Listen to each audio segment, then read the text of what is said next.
একসময় যাদের দেখে প্রতিপক্ষ কাঁপত, সেই বার্সায় যেন নিজেকে চিনতে ভুল করছিল। জাভির শেষ মৌসুমে ক্লাবটি যেন কেবলই নামেই বার্সা ছিল। মাঠের খেলায় ছিল না ছন্দ, ছিল না আত্মবিশ্বাস। একের পর একের হার, চ্যাম্পিয়ন লিগ থেকে লজ্জাজনক বিদায়, লা লিগার বারবার হোঁচট, সব মিলিয়ে চারদিকে কেবল হতাশা। সবকিছুই হারানোর পর এক মৌসুম পর হ্যান্সি ফ্লিক যখন বার্সার দায়িত্ব নেন, অনেকেই তাকে নিয়েও করেছিল জাভির মতো সন্দেহ। যদিও শুরুটা হয়নি ভালো। গাম্পার ট্রফিতে মোনাকোর কাছে ৩-০ গোলে হারে কাতালানরা। তখন অনেকেই বলেছিল তাকে জাভি 2.0, কিন্তু জার্মান কোচ সেই সব সন্দেহ উড়িয়ে দিয়েছেন মাঠের পারফরমেন্সে। নিজের প্রথম মৌসুমেই বার্সেলোনাকে জিতিয়েছেন ৩টি শিরোপা: Spanish super cup, Copa del রে ও সর্বশেষ লা লিগা। 2022-23 মৌসুমের পর আবারও লা লিগার ট্রফি ঘরে তুলেছেন বার্সেলোনা।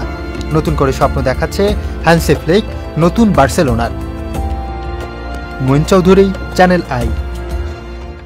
ইস্পাহানি বেকারি ফ্রেশ, স্বাদের আবেশে একটু আয়েশ।